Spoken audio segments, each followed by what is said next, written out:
Trajo su Biblia, ábrala en el Evangelio según San Lucas capítulo 6.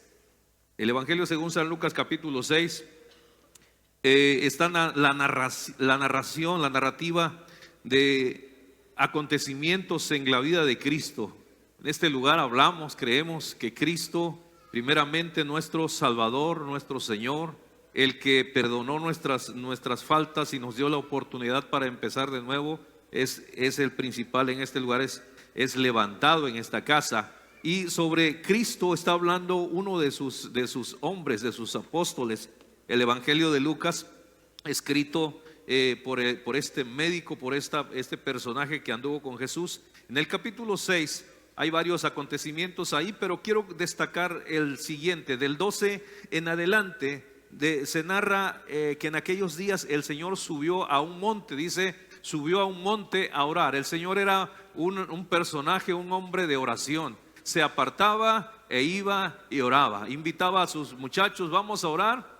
Y usted ha oído quizá la historia de algunas veces ellos estaban con él en oración, otras veces dormían, roncaban con ronquidos de autoridad, pero el Señor siempre buscaba la oportunidad para orar. Y en esta ocasión, el Evangelio de Lucas dice que subió al monte y ahí pasó la noche hablando con su padre. Y cuando llegó el siguiente, era el siguiente día, llamó a sus discípulos, los convocó, formó su equipo de 12 y los versículos habla acerca de quiénes eran estos que formaron el equipo del Señor. Dice que llamó a ellos y los llamó sus discípulos. Y una gran multitud de gente también se acercó para escuchar al Señor. Venían de diferentes lugares: Judea, Jerusalén, costa de Tiro y de Sidón. Habían venido para oírle, para ser sanados de sus enfermedades. Una gran multitud, las multitudes seguían a Jesús. Y aquí me dice el Evangelio que venían y para oírle y para ser sanados de sus enfermedades. Y los que habían sido atormentados de espíritus inmundos también, dice, eran sanados. Pero el versículo 19 es la base de nuestro tema de estos 30 minutos. Dice que todos trataban ¿de qué? Todos trataban de tocarlo, porque de él salía poder sanador, y lo sanó a todos. Esta es la intención de la gente que se acumula en las reuniones donde saben que estará Jesús, en los lugares donde está Jesús. Todos trataban de tocarle porque de él salía poder para sanar, y lo sanó a todos. Y el domingo inicié un mensaje acerca de tocando a Jesús, de cómo aquel hombre leproso se acercó a Jesús y le dijo: Señor, si quieres puedes sanarme. Y el Señor le dijo: sí quiero. Y extendiendo su mano, dice que lo tocó y quedó sano de ese problema que él tenía. También mencioné acerca de aquella mujer que tenía 12 años de estar padeciendo una enfermedad, la cual no había podido solucionarle ningún médico. Pero cuando ella escuchó que Jesús pasaba por cierto lugar, ella decidió y dijo: iré y por lo menos voy a tocarle el borde de sus vestiduras. Y le tocó, dice la escritura, que cuando le tocó, la sanidad fluyó y ella quedó libre de esa situación. Y podemos buscar otros pasajes de la escritura donde personas buscaron tocar a Jesús. La pregunta es: ¿por qué todos aquellos deseaban, por qué tantos querían estar en contacto con Jesús? La respuesta es sencilla, mis amigos, porque cuando alguien tocaba a Jesús y estaba enfermo, sanaba. Porque si había cautividad espiritual en la vida de esa persona, era liberado. Porque el que tenía hambre era saciado. Porque el pecador era perdonado cuando tocaba a Jesús, cuando se acercaba a Jesús. Esta es la persona de Cristo. Este es el Cristo Redentor que murió en la cruz del Calvario. Y en ese tiempo Él anduvo haciendo bienes y sanando a todos los oprimidos por el diablo, porque el Señor estaba con Él. Y por eso mucha gente procuraba tocarle. Multitudes, dice la escritura, seguían a Jesús y todos querían tocarle. Mis amigos, muchos de nosotros que hoy estamos aquí, hermanos que ya tenemos un tiempo de conocerle, nuestra vida cambió cuando Él tocó nuestra vida, cuando Jesús tocó nuestra vida. Cambió nuestra vida cuando nosotros tocamos también al Señor, cuando buscamos su rostro. Cada uno de nosotros tiene un pasado que no es grato. Quizá muchos incluso nos avergonzamos de lo que en el pasado sucedió con nosotros. Pero un día Jesús tocó nuestras vidas. Pero un día el Señor nos rescató. Y la pregunta que yo hacía, ¿por qué las multitudes buscaban estar en contacto con Jesús? Porque Él cambiaba la vida de aquel que le tocaba. Porque Él cambiaba la vida de aquel a quien Él también tocaba. Y en el caso que hoy estamos, los pasajes que hoy estamos meditando, personas buscaban tocarle a Él. Y sabes una cosa, en este tiempo el Señor sigue haciendo los mismos milagros cuando nos acercamos a Él. Vidas están siendo transformadas. Personajes que nosotros conocimos que estaban perdidos en vicios, en situaciones de pecado, cuando tocaron a Cristo, cuando Cristo tocó sus vidas fueron transformadas. Incluso usted y yo somos casos que cambiaron totalmente porque nos encontramos con Jesús. En esta iglesia no hay nadie perfecto, somos camino hacia la perfección. Llegamos tal y como andábamos en el mundo, pero el Señor nos arropó cuando le buscamos, tocamos su manto y nuestra vida cambió. Y sobre eso quiero que meditemos en este espacio que nos queda de este servicio. Tocar a Jesús. ¿Cuántos anhelan tocar a Cristo?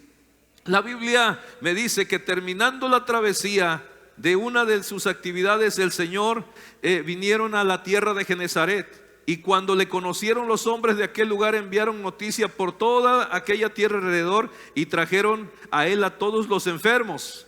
Versículo siguiente dice: y le rogaban que les dejara tocar siquiera el borde de su manto. Y todos los que lo tocaban, el borde de su manto, quedaban curados. Multitudes seguían a Jesús y todos querían tocar por lo menos el borde de su manto. Muchos también se acercaban a Él y le rogaban. Dice la Escritura en el Evangelio de Marcos capítulo 6 versículo 56, que donde quiera que entraba, en aldeas, ciudades o campos, ponían en las calles a los que estaban enfermos y le rogaban que les dejase tocar siquiera el borde del manto. Y todos los que le tocaban, todos aquellos que tocaban el manto, quedaban sanos. Porque un toque de Jesús cambia todo. Porque un toque de su presencia, hoy nosotros no tocamos un manto literal, pero en lo espiritual podemos extender nuestra fe, nuestra mano y poder tocar al Señor y que Él toque nuestra vida. Y cuando esto sucede, ¿sabe lo que acontece en aquella vida? Es una transformación total. Cuando nosotros somos tocados por el Señor, nuestra vida es transformada. Y como le decía, hace ratito yo hablaba con mi hermano José Luis. ¿Dónde estaba mi hermano José Luis de Varones, Ujier? Mi hermano José Luis, con el permiso tuyo, ¿verdad? Que te lo pido ahorita en este momento. Poder decir, mi hermano José Luis, ¿cuántos años tienes en el Evangelio, mi estimado José Luis? 11. Cuando llegó a Cristo, él llegó perdido totalmente. Era un caso perdido total. Me cuenta que, y no quiero decir nada que no, ojalá y luego no me reclames, José Luis, pero él vivió mucho, trabajaba para tomar, ¿cierto José Luis? Y ya él incluso inventó un sistema donde ya no tuviese necesidad de andar que le cobraran ni nada de eso. No, él llegaba con el cheque de la semana, la quincena, y la entregaba en la cantina, ¿cierto no, José Luis? Y ya él no tenía que hacer cuentas, nada más le cobraban de ese cheque. Y esa era una vida triste, difícil, hasta que un día se encontró con Jesús. Y hoy, después de 11 años, está en este lugar sirviendo en Varones, está sirviendo en Ujieres, está aquí en este lugar. ¿Sabes quién hizo eso? Cristo Jesús. El único que al tocar nuestras vidas puede ser transformado. Si puedo hablar de muchos aquí tenemos unos hermanos que están en esa transición que el Señor los está tocando. Algunos de la calle, algunos que vivieron debajo de puentes, pero de ahí salieron porque Cristo les tocó.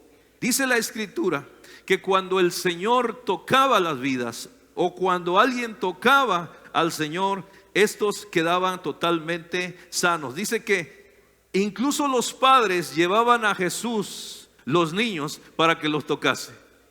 Incluso aquellos que tenían necesidades en cuanto a salud, físicamente hablando, al tocarle, eran sanados. Incluso también la Escritura me dice en Marcos capítulo 3 versículo 10, dice que había sanado a muchos, de manera que todos los que tenían aflicciones se les echaban encima a Jesús para tocarle. Cuando el Señor toca o tocamos al Señor, las aflicciones huyen. Podemos imaginarnos las multitudes que seguían a Jesús y que traían aflicciones de diferente tipo. Y la Escritura dice que querían tocar el borde de su manto. Y sobre esto también mencioné yo el domingo. Este es un talit que es de uso judío y solamente lo traigo como un ejemplo. Pero lo que querían tocar las personas necesitadas en ese momento, en ese tiempo, era el borde de su manto, de sus vestiduras. Y la mujer que extendió sus manos para tocar el manto del Señor tocó estos flequitos que tiene aquí, que es parte del talit. Son cuatro nudos o diferentes flecos que tienen, son cuatro, y esos son los que tocó aquella mujer.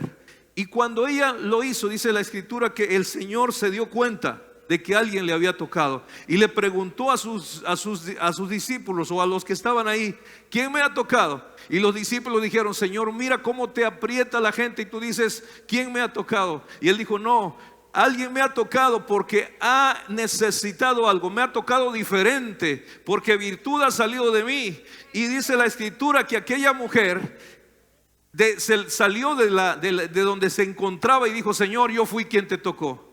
Yo sabía, yo he oído de tu fama llegó a mí, hoy vine a ti, toqué el borde de tu manto y aquí estoy sana. Y el Señor le dijo: eres libre de tu azote. Y 12 años de tristeza, 12 años de problemas económicos, 12 años de búsqueda fueron solucionados cuando tocó el borde del manto de Jesús. Hoy nosotros no tocamos este manto literal, porque quiero sobre esto mencionar lo siguiente, mis amados hermanos. Este talit, cuando ella tocó el fleco de la túnica, lo que estaba tocando es una figura de la ley y de los preceptos del Señor. Si usted quisiera investigarlo, puede hacerlo, pero yo le voy a dar nada más unas cuantas cosas que yo mismo investigué. Y este fleco, estos flecos son 4 que tiene, pero cada uno de ellos tiene nudos y tiene enrollados los hilos. Y cada nudo representa una cosa, y hay un número determinado en cada uno de estos, que si nosotros sumamos lo que son las vueltas que hacen en los nudos, en el fleco, y los nudos que corresponden a cierto número, nos da un total de 613. Y yo el domingo les decía que el Señor en su manto, o más bien en este talit, se representaban los 613 preceptos de la ley del antiguo pacto. Y la Escritura me enseña que la gracia del Señor Jesucristo vino y cumplió con todas esas 613 leyes. Y no quiero abundar sobre el asunto, porque lo que quiero es que entendamos lo siguiente: cuando aquella mujer tocó el borde, estaba también tocando los preceptos. Y hoy los preceptos ya no están para nosotros. Fíjese, quiero solamente como a manera ilustrativa decirle que son 613 preceptos que, si quisiéramos ser personas rectas, justas quisiéramos ser personas que agrademos lo que es el antiguo pacto, necesitaríamos cumplir con los 613 preceptos. ¿Está listo para apuntarlos? Se los voy a dictar, pero para ahorrarle, yo solamente se los traje aquí. Y aquí están cada uno de ellos. Y fíjese, desde el primero hasta el 613 tenemos que cumplirlo si acaso queremos vivir en el antiguo pacto. Voy en el 156, voy en el 167, 191, 215, 240 y voy bien, pero se me pasó uno. Y por uno que se me pasó, se invalida y volvemos a empezar otra vez. Y tenemos que cuidar cada una de estas leyes establecidas. Son 613, no son muchas, pero si nosotros nos esforzamos podemos hacerlo. Pero ¿sabe lo que sucedió? Cristo, el Cristo a quien todos querían tocar, Él vino y cumplió toda esta ley, todos estos requisitos.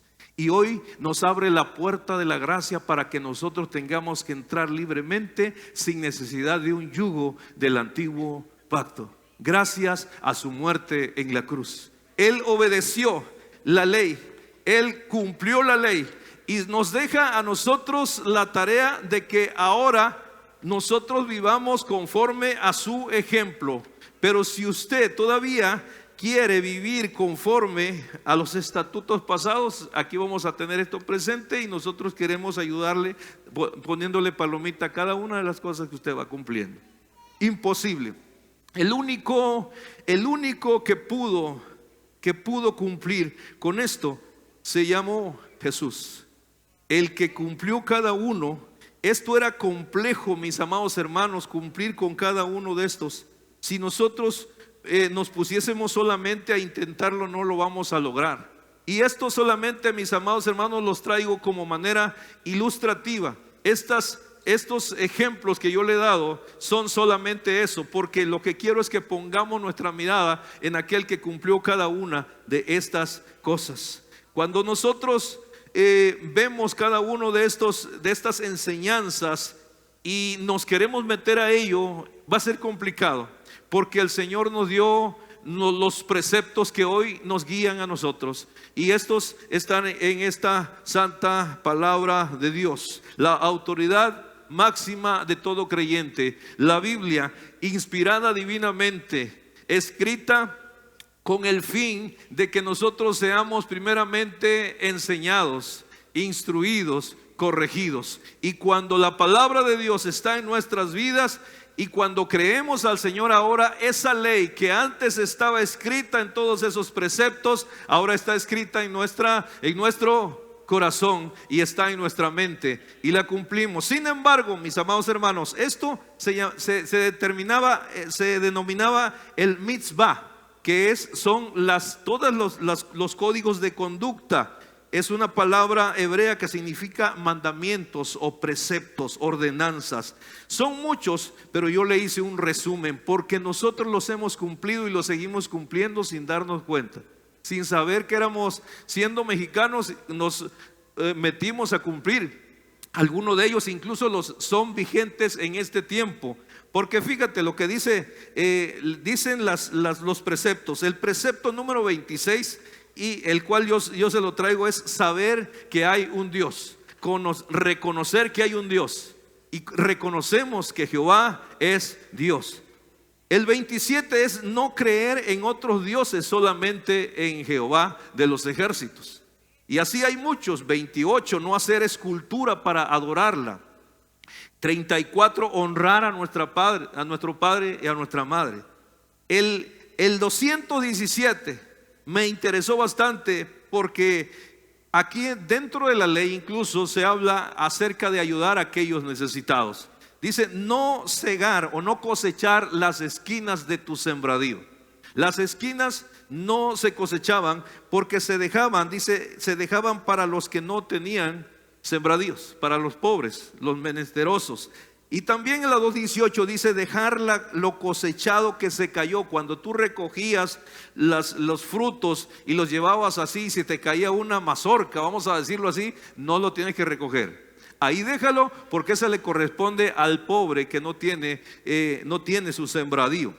Dejar lo cosechado que se cayó de su recipiente o de la mano, para que sea recogido por los necesitados. Me llamó la atención el 581. No salga de su casa el hombre en su primer año de boda, incluso por cuestiones públicas. Tiene que quedarse todo el año. O sea, una luna de miel de un año. En el 582 dice que se alegre el esposo con su esposa durante el primer año de bodas. Alabanzas al Cordero. Con 15 días en Cancún ya se quiere regresar, ¿va? Fíjate, una me dio risa, ¿no? Me dio un poquito de risa, porque dice que el soldado, el que iba a la guerra, tenía que llevar una pala, aparte de sus armas, para que ocultase sus desechos, sus heces. Pero el último, mi amado hermano, me dice que cada persona, el 613, cierra con esto: cada uno debe escribir para sí un rollo de sus leyes, y se lo entregaba a sus hijos y los pasaba de generación en generación. Todo esto es algo interesante, es algo cultural, pero hoy no necesario, porque tenemos la ley. Dice la Escritura, y fíjate lo que dice: la ley fue nuestra tutora, fue la que nos guió. Dice la ley, estoy en Gálatas 3:24, dicho de otra manera, la ley fue nuestra tutora hasta que vino Cristo. Nos protegió hasta que se nos declara justos ante Dios por medio de la fe. Ya no es por la ley, ya no es por lo antiguo, es por lo presente. Es por gracia que somos salvos. Amén. Dice Gálatas 3:25, y ahora que ha llegado el camino de la fe, ya no necesitamos que la ley sea nuestra tutora, porque ya ahora estamos conectados directamente con Dios por la gracia. Ahora, Jesús fue el único que cumplió con todo esto. Entonces nosotros ya no necesitamos seguir los preceptos establecidos en la ley. El apóstol Pablo nos dice: no es que la ley sea mala, la ley en sí misma es santa, sus mandatos son santos, rectos y buenos. Romanos 3:31 dice: entonces, si hacemos énfasis en la fe, ¿eso significa que podemos olvidarnos de la ley? Por supuesto que no. De hecho, solo cuando tenemos fe cumplimos verdaderamente la ley, porque ya no está en rollo, sino está escrita en nuestro corazón y está en nuestra mente. Hoy, mis amados hermanos, tenemos la palabra de Dios, la Biblia, inspirada divinamente, como he dicho, la autoridad máxima de todo creyente. ¿Tiene usted su ley? ¿Tiene usted su Biblia? Hay que leerla, hay que conocerla, ponerla en práctica, obedecerla. Porque el salmista decía: ¿con qué limpiará el joven su camino? Con guardar la ley, con guardar su palabra, sus preceptos. La Biblia también, cuando nosotros la guardamos, nos libra de pecar contra Dios. El Salmo 119:11 dice: en mi corazón he guardado tus preceptos, he guardado tus mandamientos, he guardado tus dichos para no pecar contra Dios. He guardado tu palabra en mi corazón, Señor, para caminar de manera correcta. También los preceptos en esta palabra me dan felicidad y alegría. ¿Están felices? Amén. Dice la Escritura en el Salmo 119:35: hazme andar por el camino de tus mandatos, porque allí es donde encuentro mi felicidad. El cristiano que sigue la palabra de Dios tiene que ser feliz, mi amado hermano. No sé si usted ha visto algunos que se dicen hermanos, pero están feos. O sea, feos en el sentido de que no sonríen, no mire a su lado. Pero cuando nosotros tenemos a Cristo, tenemos la palabra, debe de haber gozo, alegría. Nuestro rostro tiene que brillar. Sí, una sonrisa de todos los días. Enseñe sus dientes. Eclesiastés dice: sonríe ahora que tienes dientes. Eso dijo el Eclesiastés. Hoy que todavía puede sonreír, sonríe. Y cuando nosotros seguimos su palabra, ¿sabe lo que está sucediendo? Estamos trayendo hacia nosotros gozo, felicidad. El Salmo 19:8 dice que los mandamientos, los preceptos, los mandatos del Señor son rectos, traen alegría al corazón. Los mandatos del Señor son claros, dan buena percepción para vivir. Por eso la palabra de Dios no tiene que ser meramente relacionada con religión solamente. Lo he mencionado, que es el libro a mayor número de lenguas traducidos en los diferentes idiomas. Es el libro más vendido, el bestseller, pero también es el libro menos leído, porque el enemigo le ha puesto una etiqueta de que este libro es para los religiosos, es para los que andan pensando cosas raras. No, este libro son preceptos, son códigos de conductas que si yo los pongo en práctica me traerán gozo, me traerán alegría, me traerán bendición, serán para mí de beneficios para los que guardamos estos mandatos. Hay muchos. Deuteronomio 11:27 dice que recibirás bendición si obedeces los preceptos, los mandatos del Señor tu Dios que te entrego hoy. Eso lo dijo en el Antiguo Testamento, el Señor lo estableció. Pero también en Josué capítulo 1 versículo 8 dice: nunca se apartará de tu boca este libro de la ley, sino que de día y de noche meditarás en él, para que guardes y hagas conforme a todo lo que en él está escrito, porque entonces harás prosperar tu camino y todo te saldrá bien. Entonces la ley de Jehová es perfecta, que convierte al alma, dice la Escritura. La ley de Jehová es buena. Nosotros a veces decimos, no, que la ley, el Antiguo Testamento, sí, ya el Señor cumplió eso, pero también dejó preceptos establecidos en su palabra que si los ponemos nosotros en práctica nos va a ir bien. Entonces, si usted lo está poniendo en práctica, usted no va a andar amolado, usted va a andar bendecido, porque es lo que dice lo que la palabra de Dios. Entonces harás prosperar tu camino y todo te saldrá bien. Todo jalará bien, serás feliz y tendrás todas las cosas funcionando correctamente, pero también te dan sabiduría. Dice la Escritura en el Salmo 19:7 que la ley de Jehová es perfecta, que convierte el alma. El testimonio, o sea, la palabra de Jehová es fiel, que hace sabio al sencillo. Nuestra hermana Lupita, tuvimos una hermana, mi esposa y yo como ministros, salimos de la escuela bíblica y luego mi esposa se fue a predicar a un rancho allá por Cadereyta, en Nuevo León. Y le acompañaba una anciana, la hermana Lupita. Y la hermana Lupita, fiel servidora al Señor, fue la compañera no era mi esposa, era mi novia. Y ahora entiendo que la pusieron como chaperona, ¿va? Y que yo no me acercara mucho con Olga. Pero esa mujer anciana no sabía leer. Sin embargo, tenía su Biblia y la abría como si supiera leer. Y ella los memorizaba, las oía o no sé qué sucedió, pero pasó el tiempo, pasaron los años. ¿Y qué sucedió con la hermana Lupita? Aprendió a leer en la Biblia, aprendió a leer. Fíjese lo que dice la Escritura. Dice que hace la ley de Jehová es perfecta, que convierte el alma, y el testimonio de Jehová es fiel, que hace sabio al que no sirve para nada. Bien brutos que éramos, pero empezamos a conocer de Dios.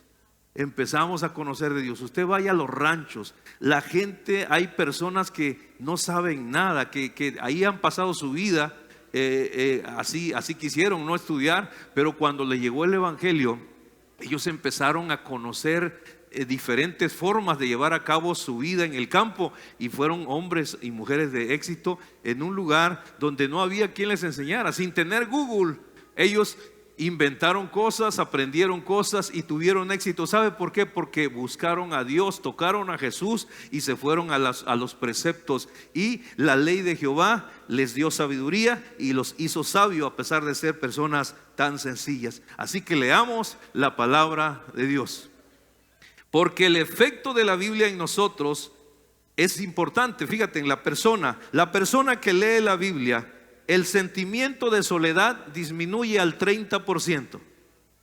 El que lee la Biblia, los problemas con la ira disminuyen 32% cuando se lee por lo menos 4 veces a la semana la Biblia. También la amargura en las relaciones y en el matrimonio y en la convivencia con los hijos tiene una disminución del 40 al 40%. Esto me llamó la atención. La persona que comienza a leer la Biblia de 3 a 4 veces durante la semana y tiene problemas con el alcoholismo, disminuye 57%. También el sentimiento de estancamiento espiritual disminuye 60%.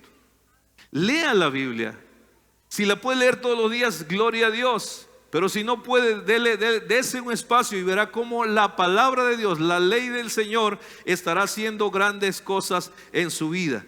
Y el Señor nos dijo en San Juan 5:39 que escudriñáramos las Escrituras, porque a vosotros, dice, os parece que en ellas tenéis la vida eterna y ellas son las que dan testimonio de Jesús. ¿Quiere conocer a Jesús? ¿Quiere tocar a Jesús? Es a través de su palabra.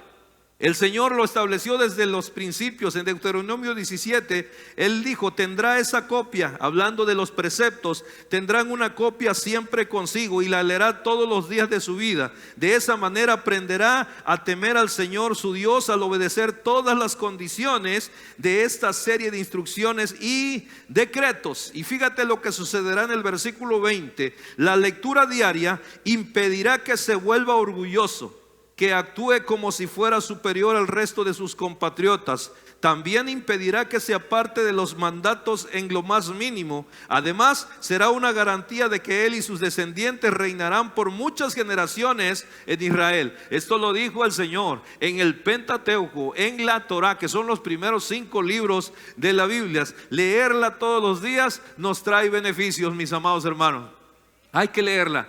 Yo sé que hoy los tiempos han cambiado y tenemos nuestra Biblia en el teléfono, pero no hay como la hoja donde podemos rayarla. Así que yo le recomiendo que tenga su Biblia, la lea, que huela la Biblia. El papel y la tinta tienen una función importante también en la lectura y en el contacto con la palabra. Y fíjate, sigo y ya casi termino. Ahora esos 613 mandamientos, la misma, están en nuestra mente y en nuestro corazón.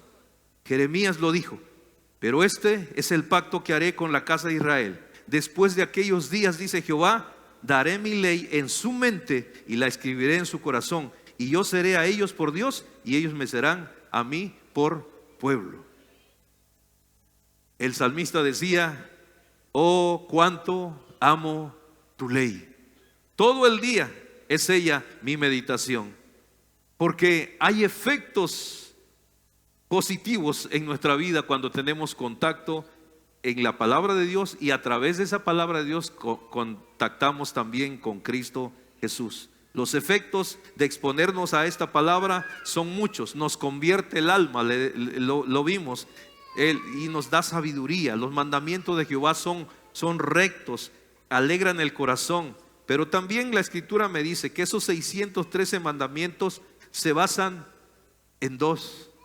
Cuando Cristo nos dijo, a través de aquella pregunta que le hicieron, uno de ellos, dice la Escritura en Mateo capítulo 22:35, uno de los intérpretes de la ley le preguntó para tentarle diciendo, maestro, enséñanos, ¿verdad? Enséñanos cuáles son los... ¿Qué debemos hacer? ¿Cómo debemos hacer? ¿O cómo debemos vivir? Y el Señor le dijo, el mandamiento ya lo sabes, amarás al Señor tu Dios con todo tu corazón, con toda tu alma, con toda tu mente. Y el segundo, dice, es semejante, amarás a tu prójimo como a ti mismo. Y dice, de estos 2 mandamientos depende toda la ley. Nos las puso fácil el Señor.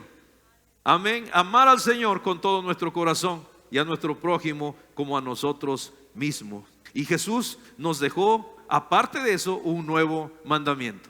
El Señor Jesús en el Evangelio de, ¿dónde lo tengo ahí, Perlita?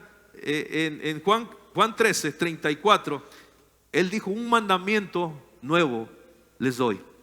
que os améis unos a otros como yo os he amado, y que también os améis unos a otros. En esto conocerán todos que sois mis discípulos, si tuviereis amor los unos por los otros.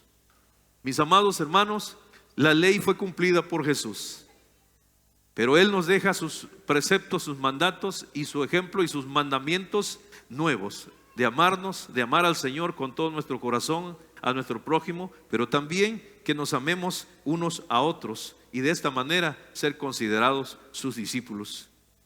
Esto se logra solamente cuando Él nos toca o cuando yo busco el toque de Él. Hoy quiero recomendarte que si no has tocado a Jesús, que si Jesús no te ha tocado, a lo mejor tenías a Jesús como un cuadro religioso, como una figura de religiosidad solamente. A lo mejor piensas que es algo que hemos inventado o que no es real, pero hoy quiero decirte, Jesús es real. Cuando tocó mi vida fue transformada. Cuando tocó la vida de muchos aquí, la vida fue transformada. Cuando tocamos a Jesús, nuestra vida fue cambiada. Por eso te recomiendo hoy, deja que hoy te toque Jesús. Cuando Él nos toca, inicia el milagro.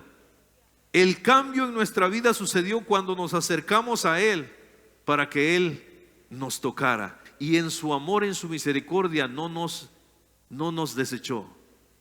Le trajeron a Jesús una mujer, ellos mismos dicen, encontrada en el acto mismo del adulterio. Y la ley escrita decía que se debía apedrear a esas mujeres. Y el Señor es cuestionado por estos religiosos y dice, así dice la ley, así dice la religión, así establecen los preceptos. Ahora, ¿tú qué dices? Y usted sabe la historia. El Señor Jesús se inclina, escribe en el suelo y aquellos le insiste. Y Él se levanta y dice, el que esté libre de pecado, que arroje la primera piedra. Porque la ley establecía que la mujer adúltera tenía que ser apedreada. Pero el Señor se levanta y dice, el que esté libre de pecado, tire la primera piedra. Y se volvió a inclinar. Y cada uno de ellos, desde el más pequeño hasta el más grande, dice el pasaje, se fueron. Y quedó solamente Jesús y aquella mujer adúltera. El Señor le dice, ¿dónde están los que te condenan? Los que te acusaban. ¿O dónde está la ley? ¿Dónde están todos esos preceptos que estaban puestos sobre ti? Señor, se han ido. Y el Señor le dijo, yo tampoco te condeno hoy. Vete y no peques más. Ese es Jesús, el que cumplió toda la ley, y es el mismo que hoy en este 2024 quiere tocar vidas de personas que necesitan ser transformadas. Y si tú estás aquí en esta hora, has buscado cambiar de vida, has buscado tener esa paz que tú deseas, has buscado solucionar tus necesidades interiores, tus necesidades del alma, tu angustia, tu dolor, tu tristeza, no has podido, es porque no has extendido tu mano hacia Jesús. Así como aquella mujer extendió su mano y tocó el borde del manto de Jesús, de la misma manera es como se debe hacer en este tiempo. Si necesitas cambiar tu vida, extiende tu mano hacia el Cristo de amor, que no te condenará ni te calificará conforme a la ley antigua, sino conforme al nuevo pacto de misericordia que Él nos proporciona en este tiempo. Porque por gracia sois salvos. Y esto no es de vosotros, no es nuestro, es un regalo de parte de Dios. No podemos cumplir con la ley, pero Cristo la cumplió para que nosotros tengamos acceso hasta su presencia.